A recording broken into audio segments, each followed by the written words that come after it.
The doorbell rang at exactly 8:17 on the morning of my 75th birthday. I wasn't expecting anyone. My family hadn't mentioned plans to visit, but hope flickered briefly as I smoothed my cardigan and made my way to the door. A teenage delivery boy stood on my porch, holding a small bouquet of roses that had clearly seen better days. Half the petals were already browning at the edges. "Delivery for Eleanor Jenkins," he muttered, thrusting the flowers toward me without making eye contact. "Thank you," I said, accepting the sad little arrangement. The boy was already halfway down my walkway, eager to escape the awkward duty of delivering what was obviously a last-minute, obligatory gift. Inside, I searched for a card, eventually finding a small envelope tucked among the wilting blooms. The handwriting was my daughter-in-law Patricia's, recognizable by its rigid, angular strokes. "Happy birthday, Mom. Love, Andrew, Patricia, and the kids." 5 words. No exclamation point. Not even a proper signature from my son. I placed the bouquet on my kitchen table, next to the small cake I'd bought myself yesterday. 75 years on this earth, 48 of them spent married to Richard, 9 as his widow. And this was what my birthday had become: wilted roses and silence in a house that once rang with laughter. My phone chimed with an incoming video call. Andrew's face appeared on the screen, his perfect white teeth gleaming in what I recognized as his client smile. Professional, practiced, and utterly devoid of genuine warmth. "Happy birthday, Mom." His voice was too loud, too jovial. Patricia leaned into the frame, her blonde highlights freshly done, designer sunglasses perched on her head. "Thank you, dear," I replied, studying their background. They appeared to be in a living room, but something seemed off. "How are things at home?" "Oh, busy as always. The kids are at school, and we're just—" A waiter in a crisp white shirt appeared behind them, speaking rapid French as he set down 2 espresso cups. "Voilà, monsieur, madame. 2 cafés." Andrew's face froze momentarily before he recovered. "Thanks. We ordered coffee delivery. New service in the neighborhood." He angled the phone away from the distinctly European cafe setting. "How convenient," I said, my voice steady despite the realization crashing through me. "And where exactly is this neighborhood service delivering to?" Patricia jumped in, her laugh brittle. "Oh, Andrew's working from home today. We're at the house." As if on cue, the Eiffel Tower appeared in the window behind them as someone moved a curtain. "I see," I said quietly. "And is the Eiffel Tower a new addition to your backyard? Or have you perhaps taken a trip you forgot to mention?" The call ended abruptly. Whether intentionally or due to connection issues, I couldn't be sure. But the truth was crystal clear. My family was in Paris on my birthday, lying to my face about it. With hands that refused to tremble despite the hurt blooming in my chest, I opened my laptop, the one Andrew insisted I was too technologically inept to use properly. In 3 clicks, I accessed my bank account online. The withdrawals jumped out immediately. $12,000 2 weeks ago, $5,000 last week, first-class tickets to Paris, luxury hotel reservations, restaurant charges at Michelin-starred establishments, all from my accounts. I scrolled further back. The pattern had been ongoing for months, large withdrawals disguised as investment transfers or property maintenance. My retirement funds steadily drained to finance my son's lifestyle while I carefully budgeted my daily expenses, believing my accounts were dwindling naturally. The truth crashed over me in sickening waves. Andrew, my only child, the boy I'd nursed through pneumonia, the teenager I'd supported through his father's strict discipline, the man whose law school education I'd helped finance after Richard died, had been systematically stealing from me. And not just money. He'd stolen my dignity, my security, my trust. My phone buzzed with a text from Andrew. "Sorry, Mom, bad connection. Call dropped. Have a great birthday. We'll celebrate when we're back from our business trip next week." Business trip. The lie continued. I set the phone down and walked to my husband's study, the one room I'd kept exactly as Richard left it, the imposing oak desk where he'd worked on cases, the wall of leather-bound law books, the portrait of the 2 of us on our 40th anniversary. "They think I'm a fool, Richard," I said to the empty room.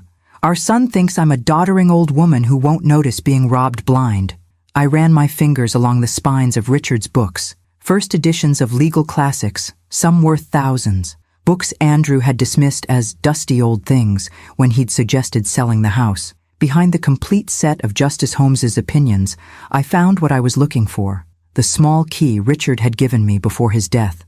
"When you turn 75, Ellie," he'd said, his voice weak but his eyes still sharp. "Not a day before, promise me." I'd promised, not understanding then why the specific age mattered. Now, as the betrayal of my son burned cold in my chest, I finally knew it was time. The small wall safe behind Richard's portrait clicked open, revealing a sealed envelope with my name written in my husband's distinctive script, along with a flash drive and a business card for someone named Victor Harmon, federal prosecutor, retired. As I held the envelope, a notification chimed on my phone, a social media alert from Patricia's account. With trembling fingers, I opened it to find a photo of my family, Andrew, Patricia, my teenaged grandchildren, and even Patricia's mother, raising champagne glasses on a Seine River cruise. The caption read, "Finally taking that European vacation we've always dreamed of. Best trip ever. Family time." My 75th birthday lunch, a sandwich I'd made myself, sat forgotten on the kitchen counter as I broke the seal on my husband's letter. Whatever Richard had planned, whatever protection he'd put in place, the time had come. They thought they were dealing with a helpless old woman. They were about to discover how wrong they were. If you're already feeling outraged by this family's betrayal, hit that subscribe button right now. You won't want to miss what happens next in Eleanor's journey for justice. My hands trembled as I unfolded the pages of Richard's letter, his familiar handwriting bringing him back to me so vividly, I could almost smell his sandalwood aftershave. "My dearest Eleanor, if you're reading this, you've reached your 75th birthday, and I've been gone for some time. I pray these years without me have been gentle to you. Knowing our son as I do, however, I fear they may not have been." I sank into Richard's leather chair, my heart pounding. Andrew has always been bright but weak, easily influenced by status and money. Patricia only accelerated these tendencies. I watched him changing during my final years, saw how he looked at our assets rather than at us, the way he calculated what we had instead of valuing who we were. I've made arrangements, Ellie, protections I couldn't tell you about while I lived because I needed Andrew to believe he had access to everything. The accounts he's been managing since my death contain only a fraction of our true estate. My breath caught. What was Richard saying? The collection of first editions in my study that Andrew always dismissed as worthless old books? They're insured for $4.3 million. The small property in the Berkshires that we purchased under my mother's maiden name? Worth another $2 million in today's market. The investment portfolio managed by Victor Harmon, whose card is enclosed, currently valued at approximately $8 million. None of this appears in the will Andrew believes is final. None of it is accessible through the accounts he's been managing for you. I pressed a hand to my mouth, shock coursing through me. Richard, my methodical, justice-driven husband, had created a shadow estate, one Andrew knew nothing about. I specified that Victor should reveal this to you only when you turned 75, an age I calculated would force Andrew to show his true character. If I've gauged our son correctly, by now he will have begun systematically draining what he believes is your entire net worth, confident you're too trusting or confused to notice. Tears spilled down my cheeks, not of sadness, but of vindication. Richard had seen it coming. He'd known our son better than I had allowed myself to. Contact Victor immediately. He has all the documentation necessary to revoke Andrew's access to your accounts and to initiate legal proceedings if necessary. The flash drive contains detailed records of every transaction from our accounts for the past 15 years, cataloged with my usual attention to detail. I'm sorry for this elaborate deception, my love. I hoped Andrew would prove me wrong. If he has been a devoted son, caring for you as we raised him to do, then perhaps you'll never need to read these words. But if not, remember that steel in your spine that first drew me to you, Ellie. The quiet intelligence that so many mistook for passivity. Now is the time to show them who you've always been. Forever yours, Richard. I set the letter down, my mind racing. All these years I'd believed I was living on limited funds, carefully budgeting what remained of Richard's judicial pension and our modest savings. Meanwhile, Andrew had been siphoning from even that reduced amount, leaving me to deny myself small comforts while he and Patricia took luxury vacations with my money. And all along, A fortune had been waiting, protected by Richard's foresight. I picked up Victor Harmon's card, studying the embossed lettering. According to the date on Richard's letter, this man had been silently managing millions on my behalf for 9 years, waiting for this precise day. My phone buzzed again, another social media notification. This time, it was my grandson Jason posting a photo from the Louvre, posing mockingly next to a statue of an elderly woman. His caption, "Found Grandma's long-lost twin. Old lady vibes, European vacay." The casual cruelty struck deep. I taught Jason to read, had attended every baseball game even when Andrew and Patricia were too busy, had helped him with his college applications just last year. And this was how he saw me, as nothing more than an old woman to be mocked, whose resources were there for his taking. I reached for my phone and dialed the number on Victor's card. A deep, measured voice answered on the second ring. "Eleanor Jenkins, I presume. I've been expecting your call." "You have?" "For 9 years, Mrs. Jenkins. Your husband was very specific about the date." There was a pause. "I take it you've read Richard's letter?" "Yes," I said, my voice growing stronger. "And I need your help." "Of course. Richard prepared for this extensively. I suggest we meet as soon as possible. There are documents requiring your signature, accounts to be transferred solely to your control, and several matters requiring immediate attention. How soon can we meet?" "I can be at your home in an hour, if that suits you." An hour. After 9 years of being slowly robbed by my own child, things would begin changing within an hour. "There's something else," I said, making a swift decision. "I need a forensic accountant, someone who can trace exactly what's been taken and how it's been spent." "Already arranged," Victor replied, and I could hear the smile in his voice. Richard thought of everything. His instructions were most specific about what to have prepared for your 75th birthday. After hanging up, I returned to Richard's study and began examining the bookshelves with new eyes. First editions, many signed, collected over decades of careful acquisition. Books Andrew had repeatedly urged me to donate or sell at garage sale prices to declutter. My laptop pinged with an email notification. Andrew, sending a brief birthday message with a photo of the family at dinner in what appeared to be an elegant Parisian restaurant. My grandchildren wore new outfits I'd never seen. Patricia displayed a gleaming diamond bracelet, and Andrew sported an expensive watch that probably cost more than I allowed myself for 6 months of living expenses. "Wish you were here, Mom," the message concluded, the insincerity palpable even through the screen. I smiled thinly at the irony. They had no idea that I would be there, not physically, but through the financial reckoning that was about to rain down upon their stolen holiday. The doorbell rang precisely an hour after my call. Through the window, I saw a distinguished man in his 60s standing on my porch, silver-haired and carrying a leather briefcase that looked as expensive as it was worn. Victor Harmon had arrived, and with him, the first step toward justice. Before I continue, don't forget to enter our exclusive story group where you'll get access to bonus content without ads, delivered straight to your phone even without internet. Just check out the pinned comment below to join our community of listeners. As I opened the door to greet Victor, I felt Richard's presence beside me, urging me forward. The time for being the overlooked, underestimated elderly mother was over.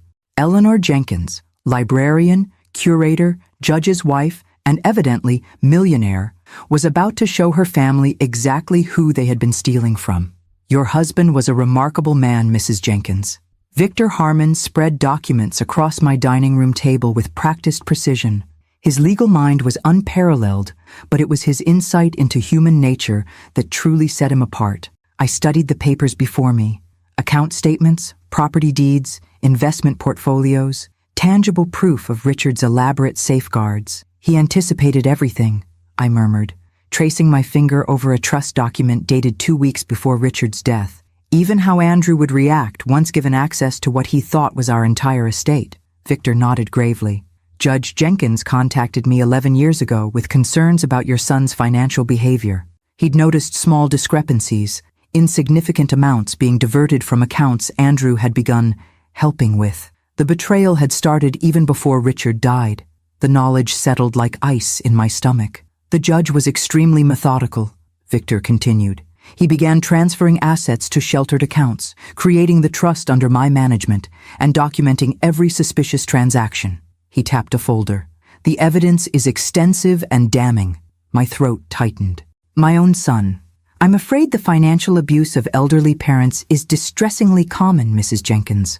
Even in families one would never suspect. Victor's professional demeanor softened slightly. Richard wanted to protect you, but he also wanted to give Andrew a chance to prove him wrong. By waiting until I turned 75. Exactly. It gave Andrew time to either demonstrate his trustworthiness or, he trailed off diplomatically, or reveal himself as a thief, I finished bluntly. Victor nodded. The first step is securing your immediate financial independence. I've prepared the paperwork to revoke Andrew's power of attorney and transfer control of all accounts solely to you. As I signed document after document, a notification pinged on my phone, an automatic alert from my credit card. A $3,700 charge at a designer boutique in Paris. Patricia, no doubt, enjoying another shopping spree with my supposedly dwindling funds. They have no idea what's coming, do they? I asked, almost to myself. No, Victor confirmed. And there's one more thing Richard wanted you to know today. He pulled out a final document from his briefcase. It's about the library collection. I frowned. The first editions in Richard's study? Not just those, the entire Jenkins collection at the Savannah Rare Books repository. My confusion must have shown on my face. You didn't know, Victor realized. Richard established a specialized collection at the repository 15 years ago. Rare legal texts, first editions, historical documents. He's been quietly building it for years under a blind trust. It's now valued at over $10 million. The room seemed to tilt slightly. $10 million in books? Richard was a passionate collector with an expert's eye. He leveraged his judicial connections to acquire pieces most collectors never get access to. Victor smiled. And he named you as the sole trustee, with the official title of chief curator. Tears sprang to my eyes. Richard had created not just financial security for me, but a purpose, a role that honored my lifelong love of books and preservation. There's a board meeting next week, Victor added. They're eager to finally meet the mysterious Mrs. Jenkins, who will be taking over direction of the collection. I wiped my eyes, overwhelmed by Richard's foresight and love. Even from beyond the grave, he'd found a way to protect both my financial security and my sense of purpose. Now, Victor said, his tone becoming more businesslike, we need to discuss how you want to handle the situation with Andrew. We have several options. Tell me. We could initiate criminal charges for financial elder abuse and fraud. The evidence would likely result in significant jail time. He paused, gauging my reaction. Alternatively, we could pursue civil remedies, recovering the stolen funds without criminal penalties. Or, I prompted, or you could confront him privately first, with the evidence in hand, and decide your course of action based on his response. I considered the options carefully, thinking of the grandson who mockingly compared me to an ancient statue, the daughter-in-law who sent wilted flowers as an afterthought, and the son who had been systematically stealing from me for years. But I also thought of the little boy Andrew had once been, holding my hand as we walked through the park, looking up at me with Richard's eyes. I want to see his face, I decided, when he realizes what Richard knew, what I know. I want to see if there's anything left of the son we raised. Victor nodded. A confrontation, then. We should prepare carefully. As we strategized, another notification lit up my phone. Andrew posting a family photo from the Eiffel Tower with the caption, "Making memories that will last a lifetime. Family first." The irony would have been laughable if it weren't so painful. A knock at the door interrupted our planning. I opened it to find a petite woman with silver-streaked dark hair and sharp eyes that missed nothing. "Mrs. Jenkins, I'm Diana Reeves, the forensic accountant Victor engaged." She hefted a laptop bag. "I understand we have some financial discrepancies to investigate." I welcomed her in, introducing her to Victor. Diana wasted no time, setting up her computer and connecting a small device to my laptop. "This will extract the banking records and transaction history," she explained. "Based on the preliminary data Victor shared, I've already identified several suspicious patterns." Her fingers flew over the keyboard. "Classic signs of systematic financial exploitation, regular withdrawals disguised as legitimate expenses, transfers to accounts you have no access to, credit card charges for items you'd never use." "Like designer boutiques in Paris?" I asked dryly. Diana nodded. "Exactly. And luxury watches, high-end restaurants, premium golf club memberships. She glanced up. No offense, Mrs. Jenkins, but you don't strike me as an avid golfer with a taste for $500 lunches. None taken, I assured her. As Diana worked, Victor received a call that took him to the corner of the room. When he returned, his expression was grim, yet satisfied. That was my contact at your bank, Mrs. Jenkins. All accounts have been successfully frozen and Andrew's access has been revoked. Any pending transactions, including several large ones initiated in the past 24 hours, have been halted. I took a deep breath. So they'll discover the accounts are frozen while they're still in Europe, most likely within hours when they attempt their next purchase. Victor's tone was professionally neutral, but I detected a hint of satisfaction. My phone began to ring almost immediately. Andrew's name flashed on the screen. Right on cue, Diana murmured. I stared at the phone, suddenly unsure. This call would be the first salvo in a war I hadn't wanted, but could no longer avoid. Once I answered, there would be no going back to the comfortable fiction that my son cared for me as more than a financial resource. You don't have to answer, Victor reminded me gently.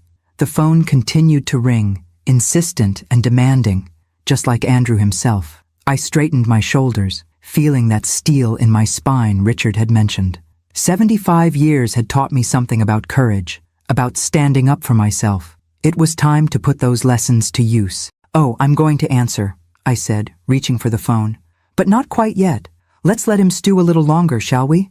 After all, I added with a small, determined smile, I'm just a confused old woman. I probably don't even hear the phone ringing. Victor and Diana exchanged approving glances as I let the call go to voicemail, watching calmly as 3 more calls from Andrew followed in rapid succession. The game had changed, and for the first time in years, I was the one making the rules. I'd love to hear your thoughts on Eleanor's situation. Have you or someone you know ever faced financial exploitation from family members?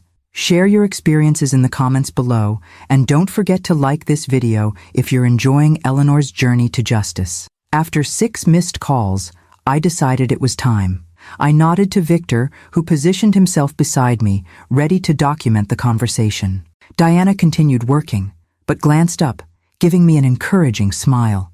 I pressed the answer button and activated the speakerphone. Hello? I kept my voice deliberately faint, confused, exactly how Andrew expected his elderly mother to sound. Mom! Finally!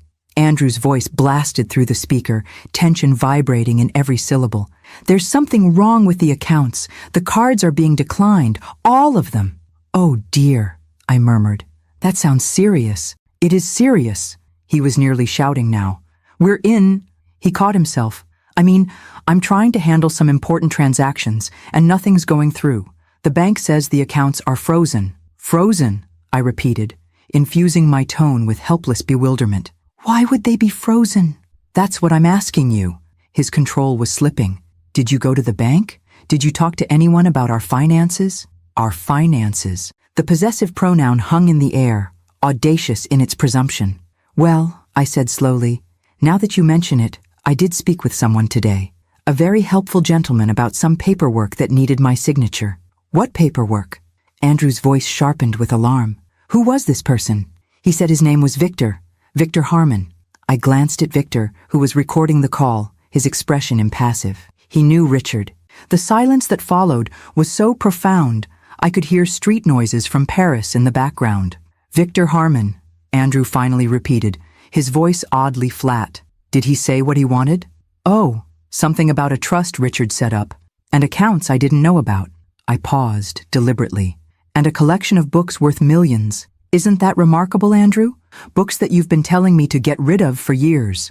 Another silence, longer this time. When Andrew spoke again, his tone had changed completely.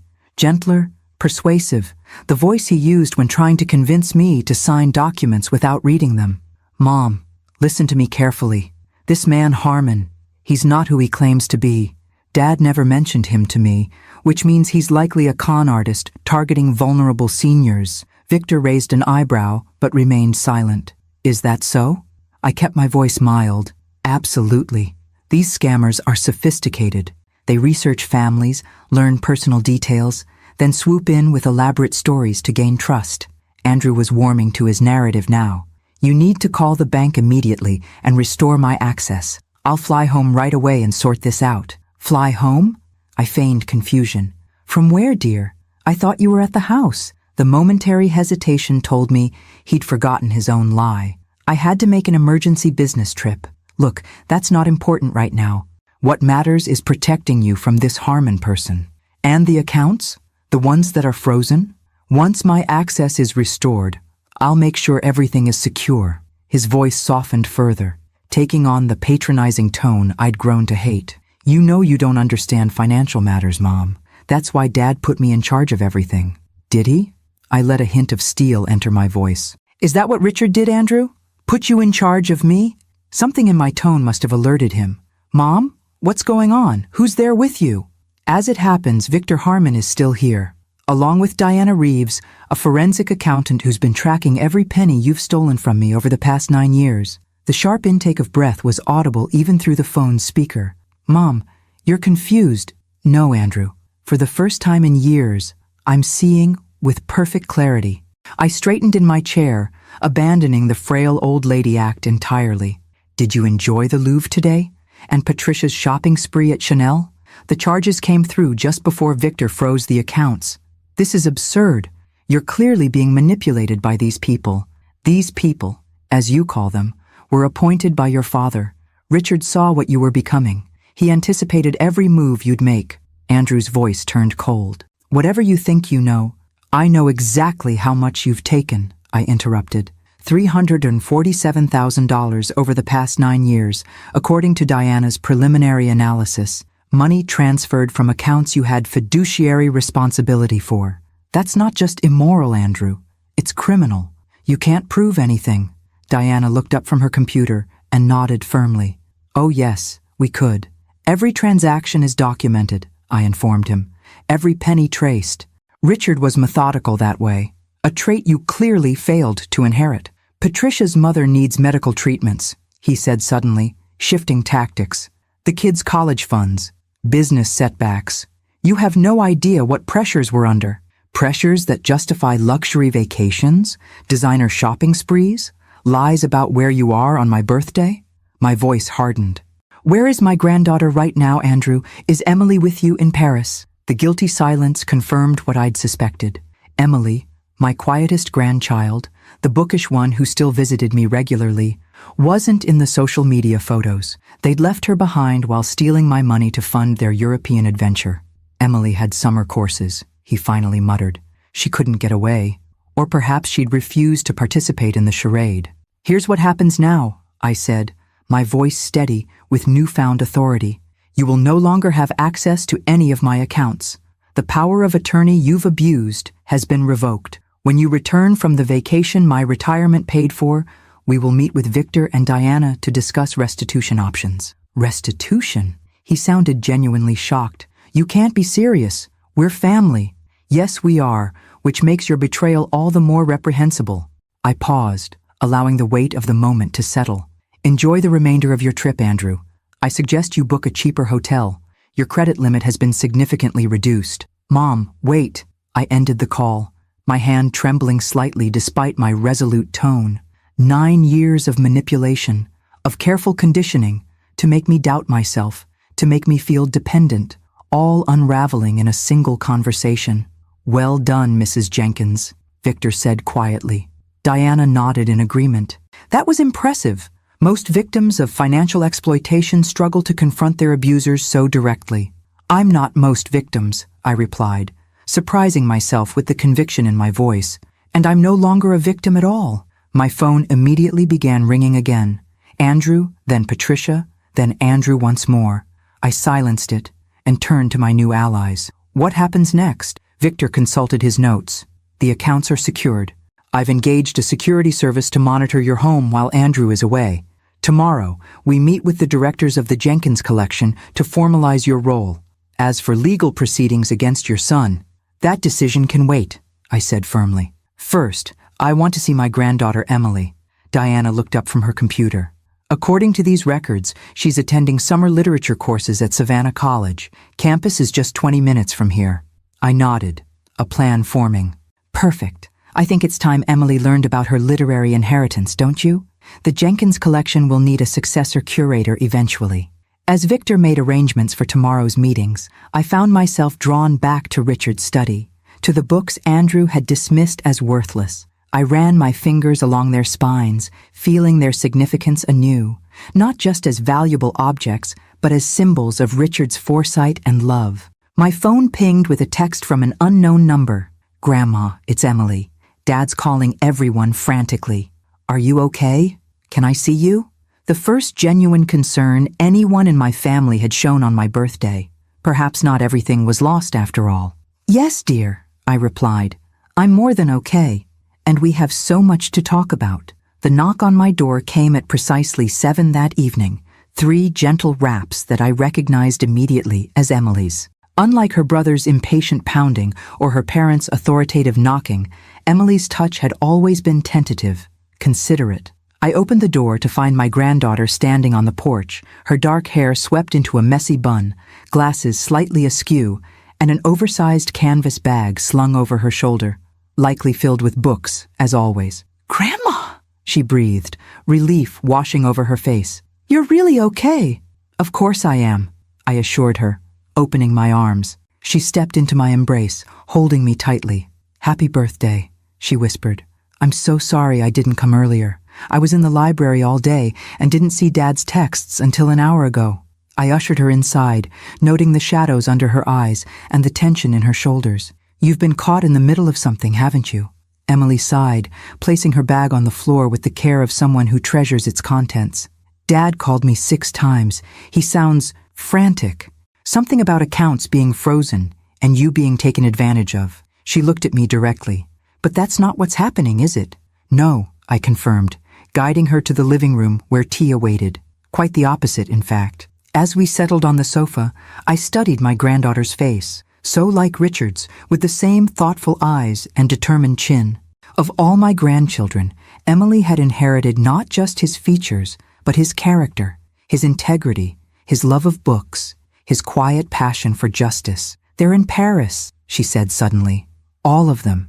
Dad, Mom, Jason, Michael, even Grandma Patricia." "I know. They told me it was a last-minute business trip, that you knew about it." She twisted her hands in her lap. "But they invited me weeks ago.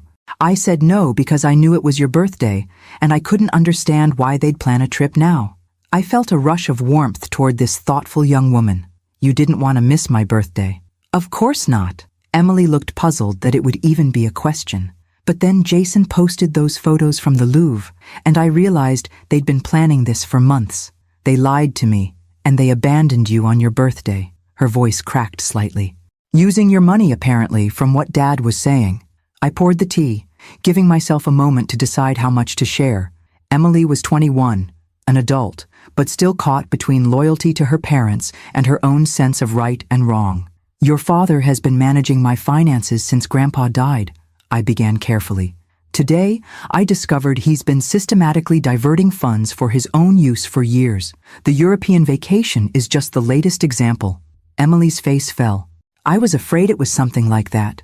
Dad's been different lately, more secretive. Mom keeps buying expensive things, then acting weird when I ask about them." She set down her teacup. "Last month, I overheard them arguing about maintaining appearances and keeping up with expectations, even if they had to borrow from Mom's accounts temporarily." "Temporarily," I repeated dryly. 9 years is quite a lengthy temporary arrangement." 9 years? Emily looked stricken. "Since Grandpa died? They've been stealing from you all this time?"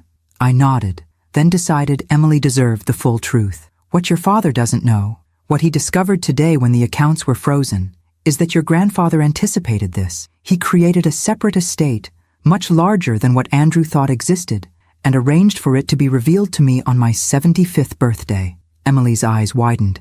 "Grandpa set a trap. A test, perhaps," I corrected gently. "One your father failed spectacularly. And now I've revoked his access to my accounts. The gentleman your grandfather appointed to manage the trust is helping me secure everything and explore legal options." I hesitated, then added, "Your father may face serious consequences, Emily. I wanted you to hear it from me first." She absorbed this in silence, her expression thoughtful rather than shocked. Finally, she asked, "What do you need from me, Grandma?" The question touched me deeply. Not, "How could you do this to my father?" or, "Surely there's been a misunderstanding," but a simple offer of support. Richard would have been so proud of her. "Actually," I said, "there's something I'd like to show you." I rose and gestured for her to follow me to Richard's study. Emily had always loved this room, often curling up in the corner armchair with one of her grandfather's books during family visits. Now, she looked around with fresh appreciation as I explained about the first editions, the valuation, and the larger collection at the Savannah Rare Books Repository. $10 million in rare books? She whispered, running her fingers reverently along a shelf. And Dad wanted you to sell these at a garage sale? Your father never understood the value of things that weren't immediately convertible to cash, I said. Richard knew that. It's why he established the collection in a trust, with me as curator. Emily turned to me, her eyes bright with sudden understanding. And you want me to help with the collection? Eventually, perhaps, if you're interested. You're studying literature and library science after all. I smiled at her surprised expression. Yes, I know about your double major, even though your father dismisses it as impractical. Dad says I should switch to business or pre-law, she admitted. Something with actual career prospects. Richard and I always believed in following one's passion, I told her. The Jenkins collection will need dedicated custodians for generations to come. Someone who understands both the financial and the cultural value of what we've preserved. Emily looked around the study with new eyes, seeing not just beloved books, but a legacy, a purpose. I'd be honored to learn, she said softly. But what about Dad? What happens when they come home from Europe?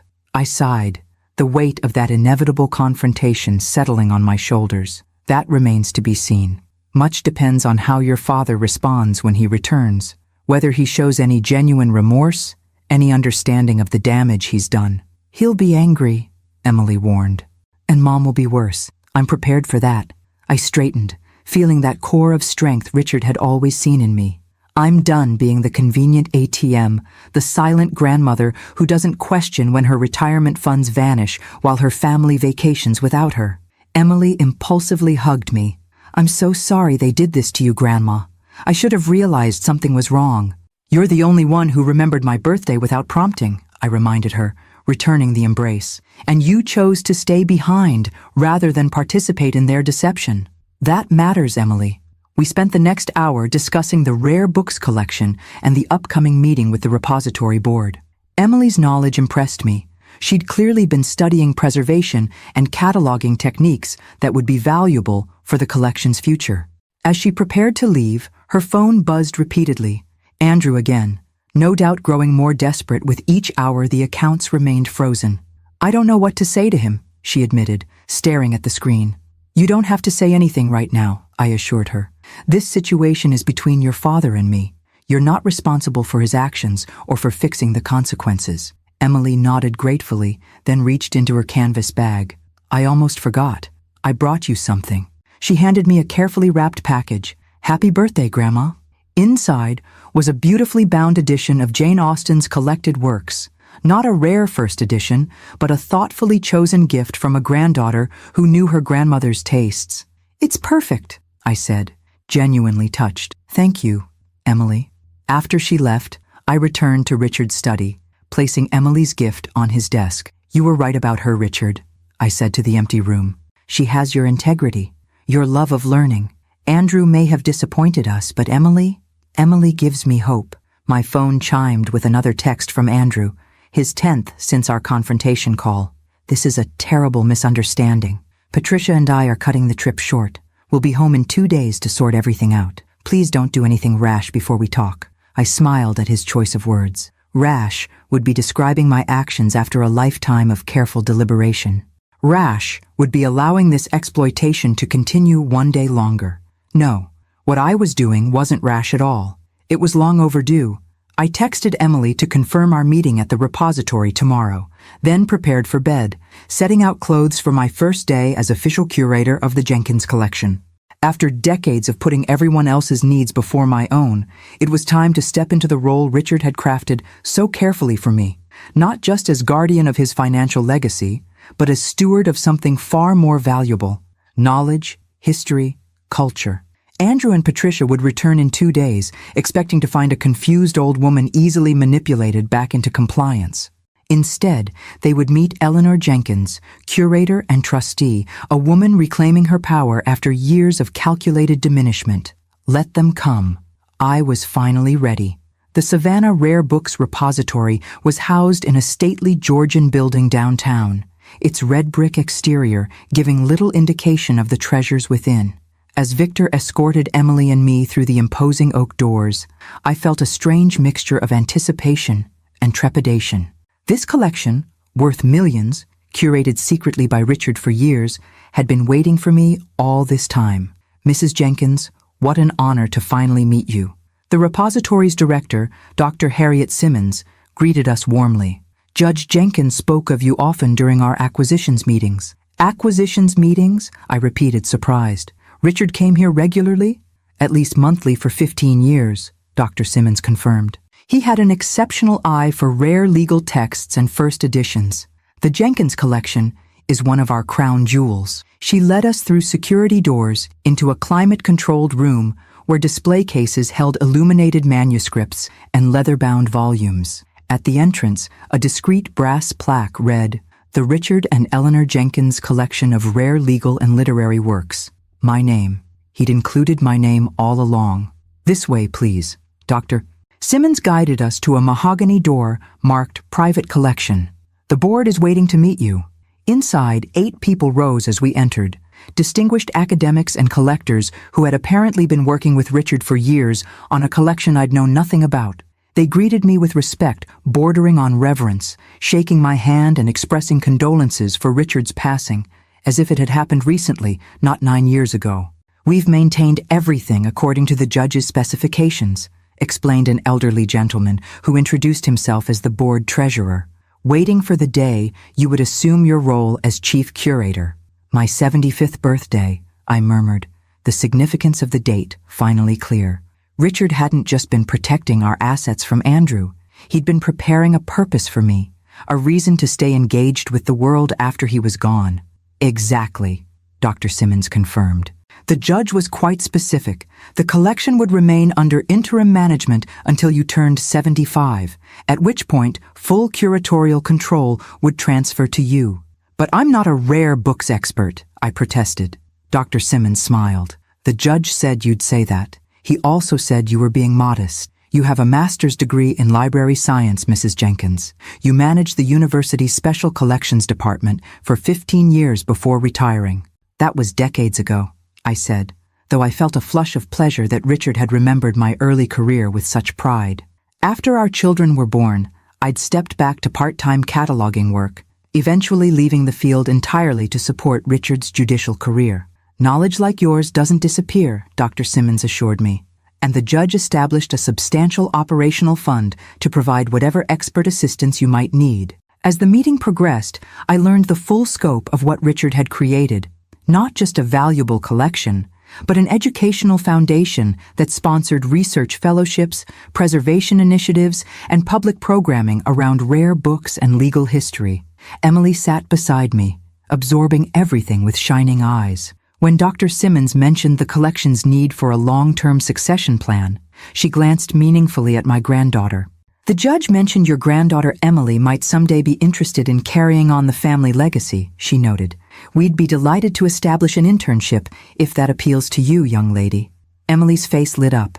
"It would be an honor," she said, looking to me for approval.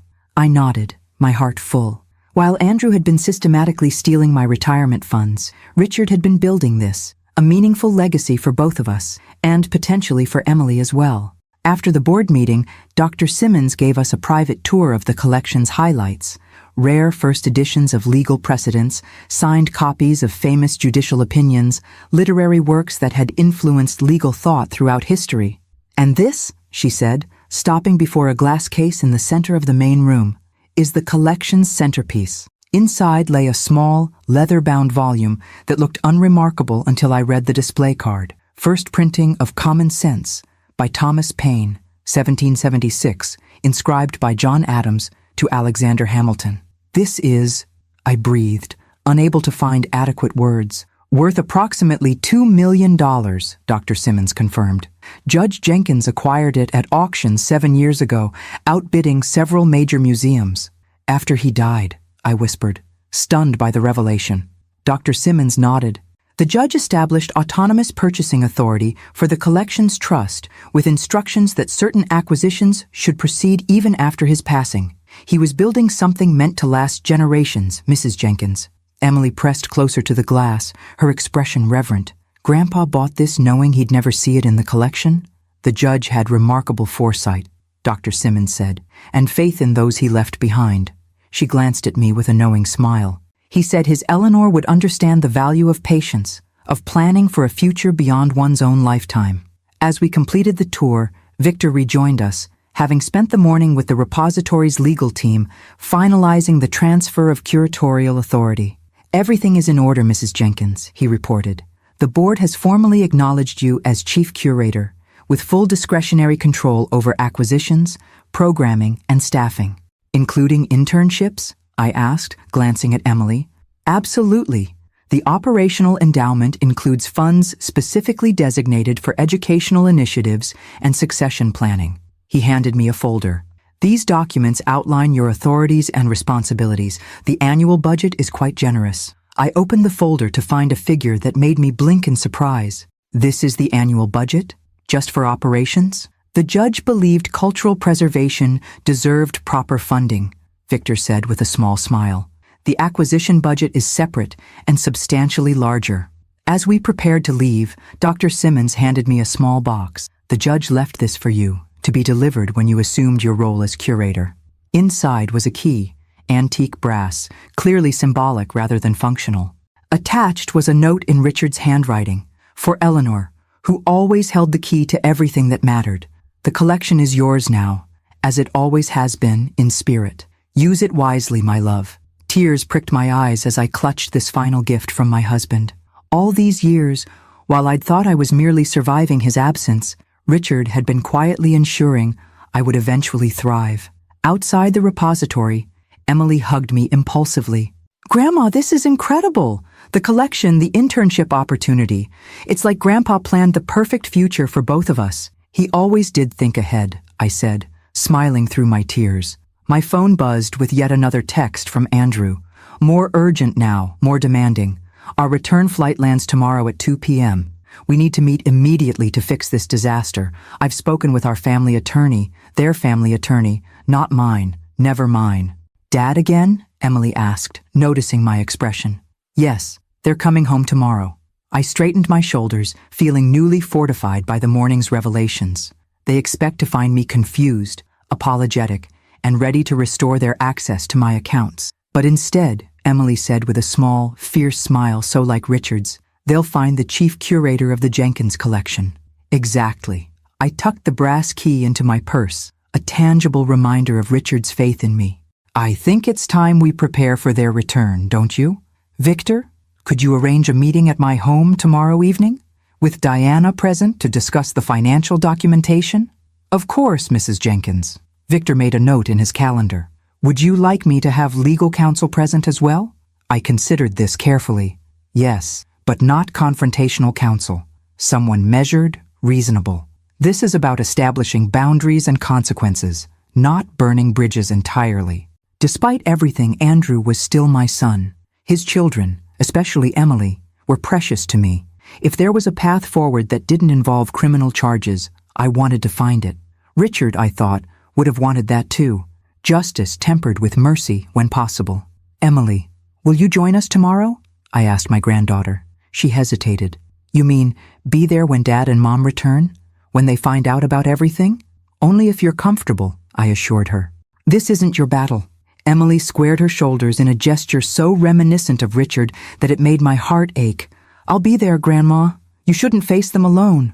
As we drove home, I reflected on the whirlwind changes of the past 24 hours. Yesterday morning, I'd been a supposedly helpless widow eating a solitary birthday lunch while my family vacationed with stolen funds. Now I was the chief curator of a multi-million-dollar collection, with financial independence restored and a clear purpose for my remaining years. All because Richard had seen what I couldn't, or wouldn't, see in our son, and had planned accordingly. All because he'd recognized strength in me that I'd forgotten I possessed. Tomorrow would bring confrontation, difficult truths, and painful reckonings. Andrew and Patricia would not surrender their sense of entitlement easily. But for the first time in years, I felt fully prepared to stand my ground, to claim my rightful place not as a convenient source of funds, but as a woman of substance, purpose, and determination. Let them come home to find their accounts empty and their assumptions shattered. I was finally ready. Don't forget to subscribe to our channel and hit the notification bell to make sure you don't miss the next chapter of Eleanor's journey. Will her son face justice for his actions? How will the family respond when they discover the truth? Leave your predictions in the comments below. I arranged the living room carefully for maximum impact. Richard's leather chair for me, positioned with quiet authority at the head of the room. The antique coffee table held neat stacks of financial documents Diana had prepared, color-coded and flagged for easy reference. On the side table, the brass key from the repository, my curator's credentials, and the folder outlining the Jenkins collection's true value. Victor arrived first, accompanied by Catherine Ellington, a poised attorney specializing in elder law. Diana came next, carrying additional financial records and a laptop for presentation. Emily slipped in shortly after, her face pale but determined as she took the seat beside me. "Are you sure about this?" she whispered. "You don't have to confront them so directly. The lawyers could handle everything." I patted her hand. "Some things need to be said face to face, dear. Some truths need to be witnessed." The doorbell rang at precisely 6:30 p.m. Through the window, I could see Andrew pacing on the porch, Patricia standing rigidly beside him. Neither looked happy. "Showtime," Diana murmured as Victor moved to answer the door. Andrew burst in before Victor could properly usher them inside. "Mother, what the hell is going on? Do you have any idea what you've—" He stopped abruptly, taking in the assembled group. "Who are all these people? Emily? What are you doing here? Hello, Andrew. Patricia." I kept my voice calm, controlled. "Please have a seat. We have much to discuss." Patricia remained standing, her designer outfit crumpled from travel, her expression thunderous. "We don't need a committee meeting. We need you to fix whatever you've done to our accounts." "Your accounts?" Diana raised an eyebrow, opening her laptop. "Perhaps we should clarify ownership before proceeding." "Who is this?" Andrew demanded, gesturing dismissively at Diana. "Diana Reeves, forensic accountant," she replied coolly. "I've been analyzing the systematic financial exploitation of your mother over the past 9 years. Please, sit. My presentation includes visual aids you might find illuminating." The color drained from Andrew's face. "Mother, this is ridiculous. Whatever these people have told you." "These people," I interrupted firmly, "have told me nothing I didn't verify myself. The documentation speaks for itself. 9 years of unauthorized transfers, misappropriated funds, fraudulent representation. Fraud is a serious accusation," Patricia snapped, finally sinking onto the sofa. "We've been managing your finances for your own protection. Is that what you call it?" I nodded to Diana, who turned her laptop to display a chart tracking withdrawals against luxury purchases. "Managing my finances by spending $43,000 on jewelry last year? Or $27,000 on golf club memberships? Or perhaps the $93,000 European vacation was a necessary expense for my protection?" Andrew's face flushed. "We've been under financial pressure, business setbacks, the kids' education." "The children's education funds were fully funded years ago," Victor interjected. "Judge Jenkins established those trusts separately, as you well know." "Who exactly are you?" Patricia demanded. "Victor Harmon.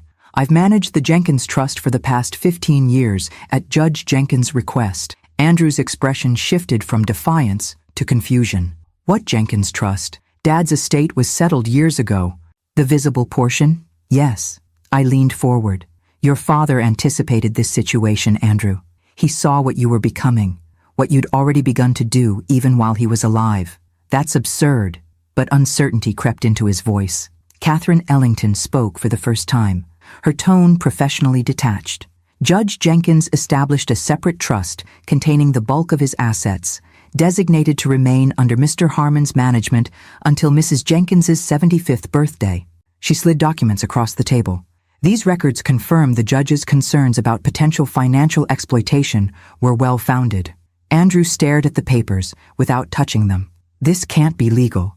It's entirely legal, Catherine assured him, as is the evidence Ms. Reeves has compiled regarding your misappropriation of funds from the accounts you did control.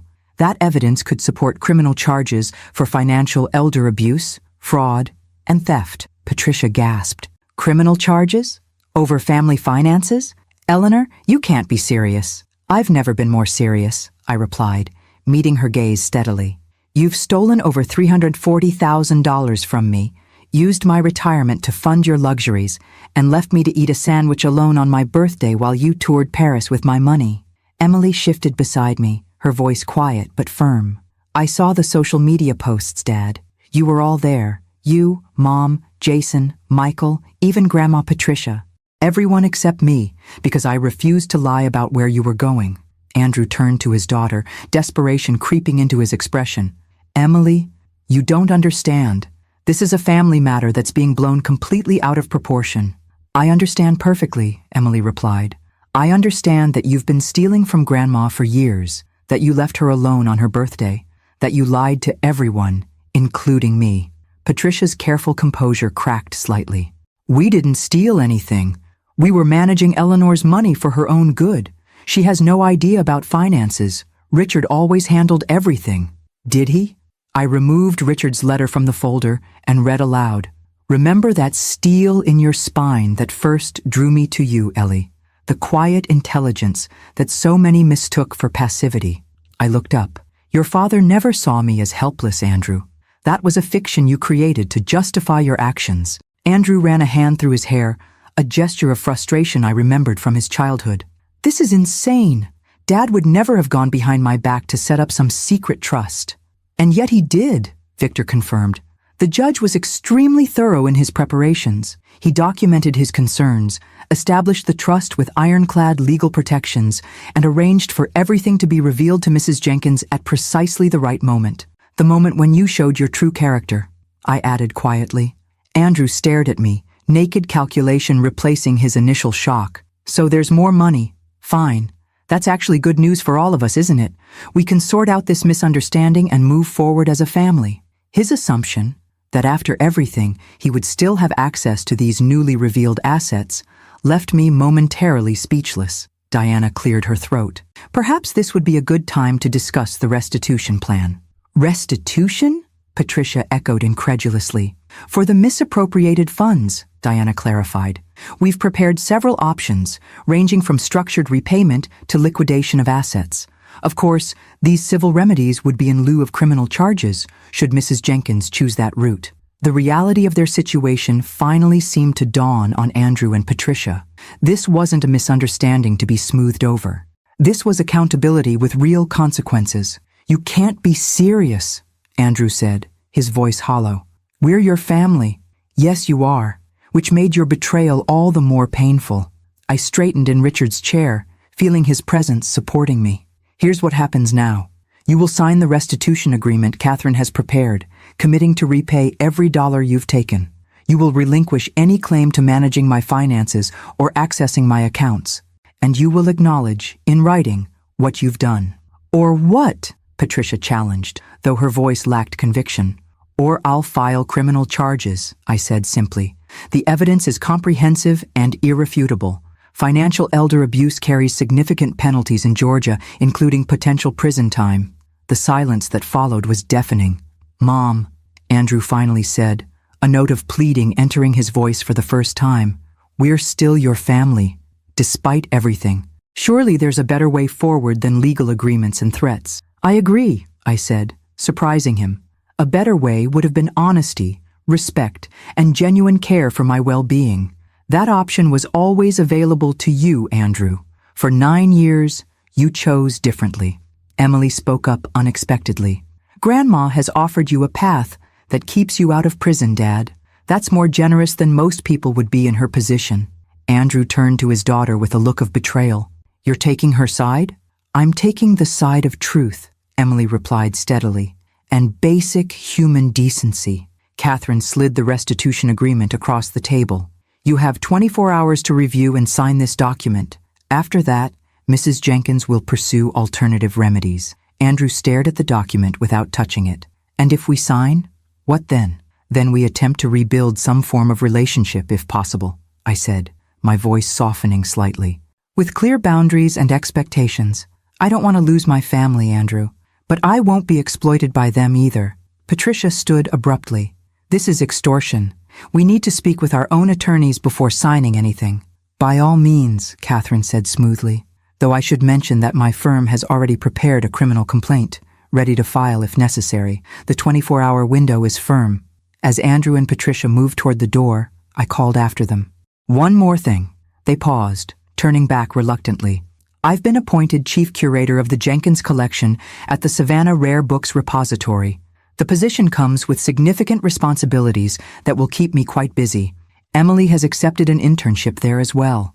The blank incomprehension on their faces would have been comical under different circumstances. The Jenkins collection, I repeated, worth approximately $10 million. Another part of your father's legacy you knew nothing about. Andrew's expression crumpled. 10 million in books? While we've been struggling with expenses? The irony isn't lost on me, I acknowledged, though your struggles seem to have accommodated first-class travel and five-star hotels quite comfortably. After they left, the room fell silent. Emily reached for my hand, squeezing it gently. You were amazing, Grandma. Victor nodded in agreement. Judge Jenkins would have been proud. You handled that with remarkable composure. I released a shaky breath, the adrenaline of confrontation finally ebbing. Do you think they'll sign? They'd be fools not to, Diana said pragmatically. The alternative is public humiliation and possible criminal conviction. Andrew has always been practical when his own interests are at stake, I said, remembering the calculating look that had replaced his initial shock. He'll sign.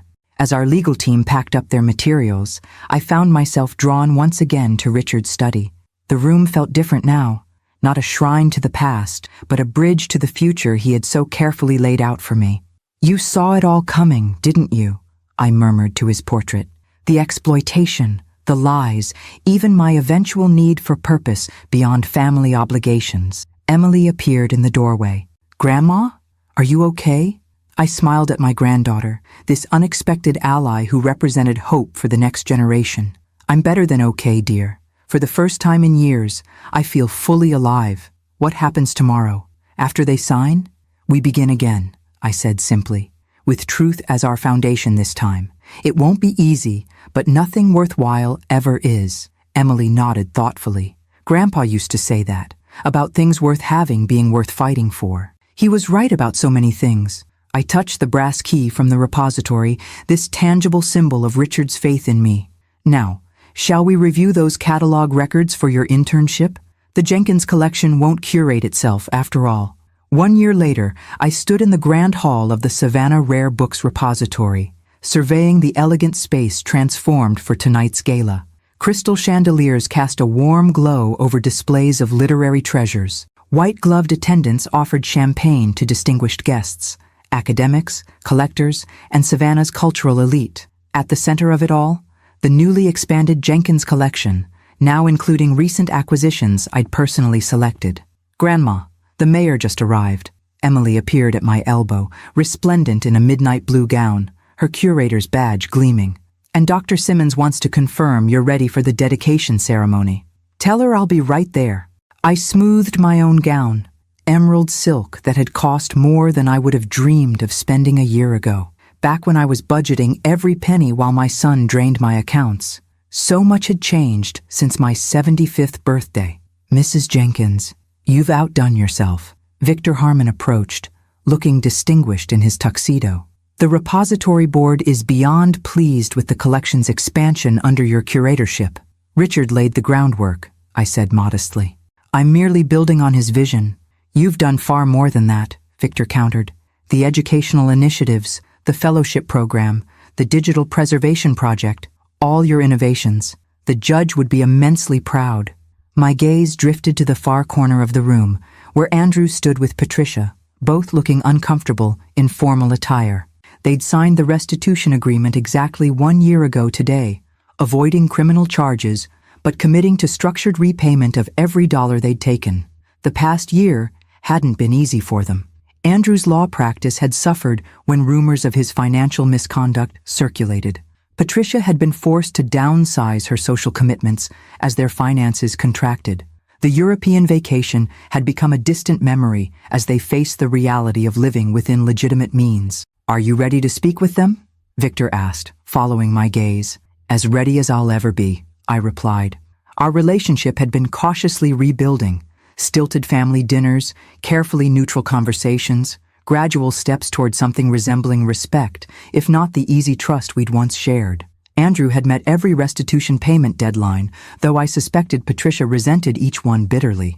I made my way across the room, accepting congratulations from guests as I passed. When I reached Andrew and Patricia, I noticed the strain around their eyes, the forced quality of their smiles. "Mother," Andrew nodded stiffly. "Congratulations on the gala. It's quite impressive." "Thank you for coming," I said. "It means a great deal to have family here tonight." Patricia glanced around at the opulent surroundings, the wealthy patrons, the priceless books displayed in illuminated cases. "The collection seems to be thriving," she observed, a hint of bitterness seeping through her polite veneer.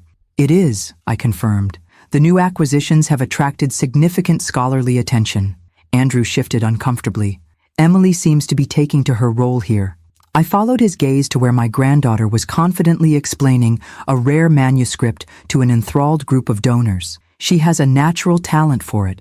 The board has already discussed creating a permanent position for her after graduation." "A more practical career path than I gave her credit for," Andrew admitted grudgingly. This small acknowledgement, that he had been wrong about Emily's literary interests, represented progress of a sort. A year ago, he would have dismissed the entire repository as a waste of valuable resources. "Mrs. Jenkins, we're ready for the dedication whenever you are, Dr. Rye." Simmons appeared at my side, rescuing me from the awkward conversation. "If you'll excuse me," I said to Andrew and Patricia, "duty calls." As I moved toward the podium, I spotted my other grandchildren in the crowd. Jason and Michael had come at Emily's insistence, looking bored but present. Another small step toward family healing. Their social media accounts no longer featured mocking posts about their old lady grandmother.